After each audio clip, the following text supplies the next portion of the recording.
नमस्कार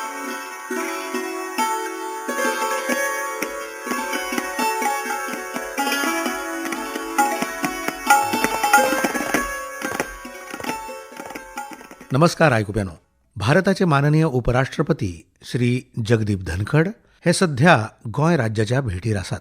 तांणी काल वास्को हांगा मार्मगोवा बंदर प्राधिकरणाक भेट दिली आनी आयज सकाळी तांणी ओल्ड गोवा हांगाच्या भारतीय शेती संशोधन परिशद अर्थात ICARच्या केंद्रीय दर्यादेग शेती संशोधन संस्था म्हळ्यार CCARI हाका भेट दिवन थंयच्या शास्त्रज्ञ आनी शेतकारांकडेन संवाद साधलो.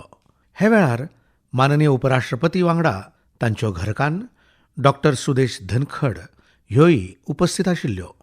ICARच्या सभाघरांत जाल्ल्या ह्या खासा कार्यावळींत सुरवेक CCARIचे संचालक डॉक्टर प्रवीण कुमार हांणी माननीय उपराष्ट्रपती श्री जगदीप धनखड हांचें स्वागत केलें आनी आपल्या संस्थेच्या उदरगती विशीं माहिती दिली.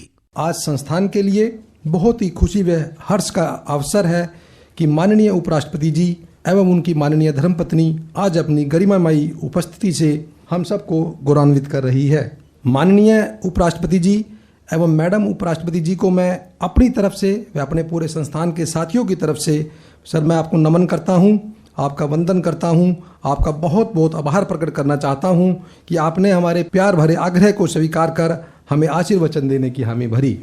मान्यवर, वर्तमान में हमारे संस्थान में टोटल 74 स्टाफ है और जिसमें से 19 वैज्ञानिक है. हमारे वैज्ञानिकों को तटीय फसलें, बागवानी, vegetable, live stock, backyard poultry और फिशरीज पर अनुसंधान करने का दायित्व दिया गया है. पिछले 36 वर्षों की गौरवमयी यात्रा में इस संस्थान के वैज्ञानिकों ने अनेक तकनीकों का विकास एवं प्रचार प्रसार किया है, जिनके अनुरूप किसान भाइयों की आय में अच्छी वृद्धि हुई है. पिछले 10 वर्षों में हमने 28 किस्मों का विकास किया, जिसमें से 4 किस्में धान की और 24 किस्में फलों और सब्जियों की है. यह किस्में गोवा, महाराष्ट्र, कर्नाटक के तटीय जिलों में लगभग 5000 हेक्टेयर में बोई जा रही है और जिससे करीब करीब हमारे 5000 किसान भाई और बहनों का फायदा हुआ है. इस संस्थान ने किसानों द्वारा विकसित 2 किस्मों को भी PPV और FRA द्वारा रजिस्ट्रेशन करवाने में महत्वपूर्ण रोल अदा किया है. इनमें से एक मिर्च की किस्म खोला चिली, जो सर आपने नीचे देखी है, जिनके किसान भाई व बहन खोला गांव से आकर इस सभागार में आपके समक्ष मौजूद है. सर, इंस्टीट्यूट के वैज्ञानिकों की इनोवेशन द्वारा हमें पिछले 5 वर्षों में 4 पेटेंट भी मिले हैं तथा 8 फलों और सब्जियों तथा उनके उत्पादों को GI टैग दिलाने में भी गोवा राज्य सरकार का सहयोग हमारे संस्थान ने किया है. विकसित गोवा 2047 के लक्ष्य के अनुरूप गोवा की कृषि और कृषि पर्यटन को विकसित करने एवं बढ़ावे देने का रोड मैप भी इस संस्थान ने सर 2 पॉलिसी पेपर के माध्यम से किया है. इन पॉलिसी पेपर्स को गोवा राज्य के माननीय मुख्यमंत्री डॉक्टर प्रमोद सावंत जी ने 21 मई 2025 को रिलीज किया. सर, मुझे बताते हुए बहुत खुशी और गौरव हो रहा है कि पिछले 3 वर्षों में हमारे संस्थान के प्रयासों से हमारे 2 किसान भाइयों को 2022 और 2024 में पद्मश्री से नवाजा गया, जिसमें से एक श्री संजय पाटिल जी आपके समक्ष दाहिनी तरफ मौजूद हैं. माननीय उपराष्ट्रपती श्री जगदीप धनखड हांणी आपल्या उलोवपांत शेतकार आनी शेती हांचे बद्दल गौरवोद्गार काडले आनी शेतकारांनी फकत शेतमालाचें उत्पादन करून राविनासतना फुडल्या विक्री आनी मार्केटिंग तंत्राचोय अवलंब करून ॲग्रीप्रेन्युअर्स जावचे असो उलो मारलो. सबको नमस्कार. मेरे लिए बहुत प्रसन्नता का विषय है कि ये संस्थान बहुत सक्रिय है. इसका दायरा भी बहुत लंबा है और दायरा भी विशेष है. Indian council of agriculture research, central coastal research, agriculture research institute पर एक बड़ा संयोग है. इसकी शुरुआत 1989 में हुई और मेरी भी राजनीतिक यात्रा 1989 में हुई. तब मैं लोकसभा का सदस्य बना. उसके बाद Indian council of agriculture research से मेरा नाता बढ़ता ही गया. किसानों के बहुत बड़े हितैषी और राजनीति के बहुत बड़े धुरंधर और महापुरुष चौधरी देवीलाल उस समय भारत के उप प्रधानमंत्री थे और कृषि मंत्री थे. तो मैंने बहुत कुछ Indian council of agriculture research को देखा और कई संस्थानों में गया. फिर राज्यपाल पश्चिम बंगाल की हैसियत से भी गया और अब तो जहाँ भी मौका मिलता है उपराष्ट्रपति की हैसियत से मैं कृषि केंद्रों में जरूर जाता हूँ, कृषि विज्ञान केंद्रों में जाता हूँ, कृषि संस्थाओं में जाता हूँ। उसका एक कारण है और कारण बड़ा विशेष है। भारत की अर्थव्यवस्था में, भारत की सामाजिक व्यवस्था में, ग्रामीण उत्थान में कृषि का बहुत बड़ा योगदान है। विकसित भारत बनने का रास्ता किसान के खेत से निकलता है, गांव से निकलता है। और इसीलिए मैं खास आग्रह करूंगा किसान भाई और बहनों से कि आप उत्पादन तक अपने आप को सीमित मत रखो।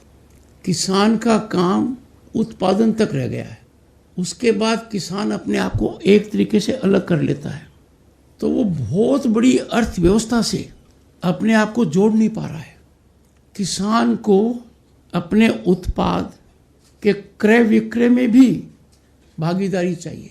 The farmer must involve thoroughly with marketing of agriculture produce, value addition of agriculture produce. कितने फैक्ट्रियां चलती हैं कृषि उत्पाद के आधार पर। किसान तो उनके उत्पाद का सिर्फ एक ग्राहक बन जाता है। बड़ा बदलाव किसान की आय में तब आएगा जब किसान कृषि का व्यापार भी करेगा। कृषि के अंदर जितने इनपुट आते हैं, fertiliser, insecticide and everything, implements, instruments, उनमें भी अपनी भागीदारी करेगा। किसान और उसके बच्चे बच्चियां यदि अगर उस सीमित दायरे में रहेंगे तो भारत की आर्थिक व्यवस्था के उत्थान में जो बहुत बड़ी गति आ सकती है उसमें कमी रह जाएगी। एंड इसीलिए I have emphasised 3 things in particular. 1, agro economy is not confined to agro production only. In all facets of agroeconomy, its production, its marketing, its value addition, the farmer must have a very high share. और आवश्यकता अब क्या है? Entrepreneurs from farming community, मैं उनको कहता हूँ agripreneurs. This country must have by millions agripreneurs. मैं आपको बताना चाहता हूँ, आपकी जिलाधीश महोदया महिला हैं, इनकी नौकरी के सदस्य नौकरी छोड़कर कृषि व्यापार में आ रहे हैं, दूध के व्यवसाय में आ रहे हैं, सब्जी फल के व्यवसाय में आ रहे हैं। जिन्होंने IIT, IIM में बहुत अच्छी शिक्षा प्राप्त की वो आ रहे हैं। आप क्यों नहीं आओ? आपके बच्चे क्यों नहीं आए? इन बातों के लिए तो ट्रेनिंग की आवश्यकता ही नहीं है। जन्म से हमें यह ज्ञान है। और सबसे महत्वपूर्ण कदम क्या है कि सरकारी नीतियां बहुत सकारात्मक हैं, दूरगामी नतीजे हो सकते हैं उनके।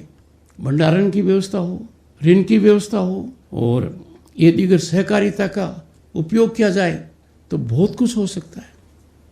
गोधनाच्या बऱ्या कोयदादीचेर भर दितनाच माननीय उपराष्ट्रपतींनी दुधाच्या जायत्या पूरक उत्पादनांचे योग्य रितीन मार्केटिंग करप गरजेचें आसा अशें सांगलें।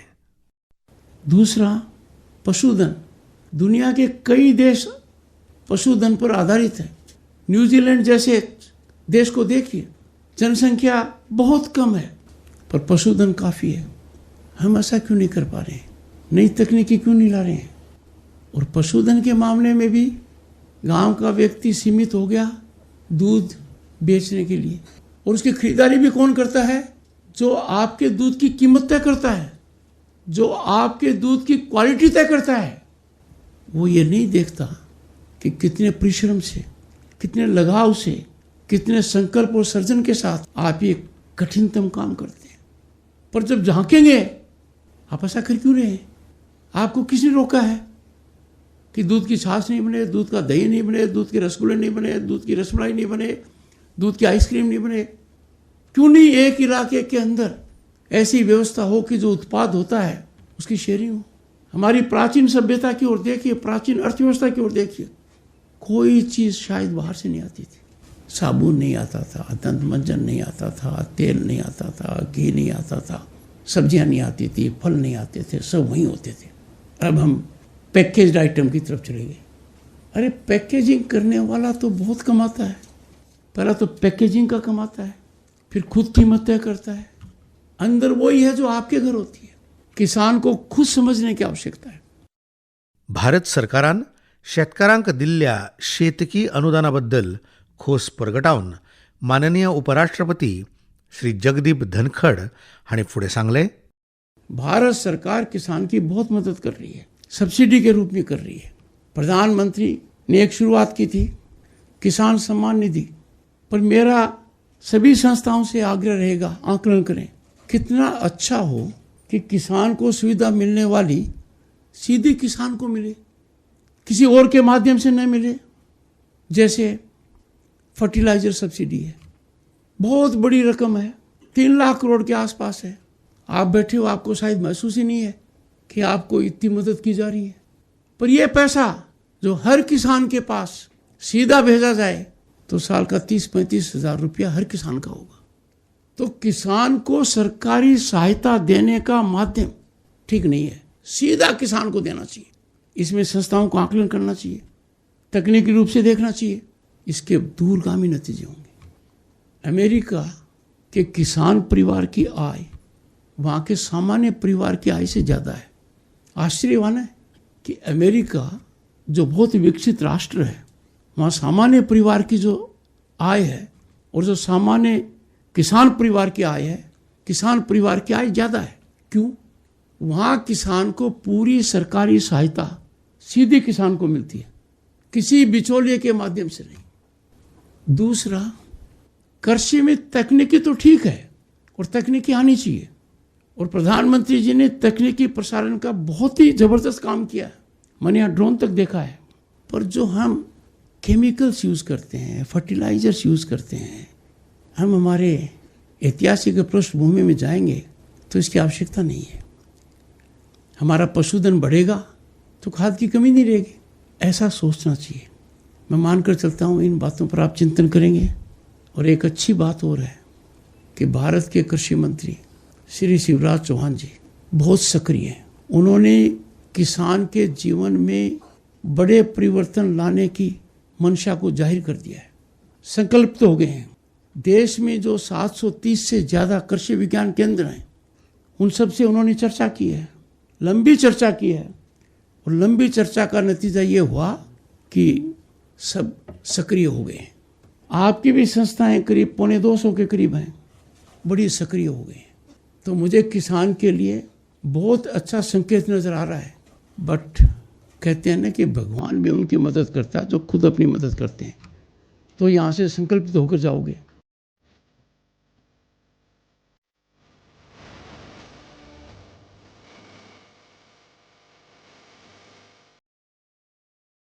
तर आयकुबेनो, हो आशिल्लो माननीय उपराष्ट्रपती श्री जगदीप धनखड हांच्या ओल्ड गोवा हांगासरल्या केंद्रीय दर्यादेग शेती संशोधन संस्थेच्या भेटीचेर आधारीत आकाशवाणी वृत्तांत.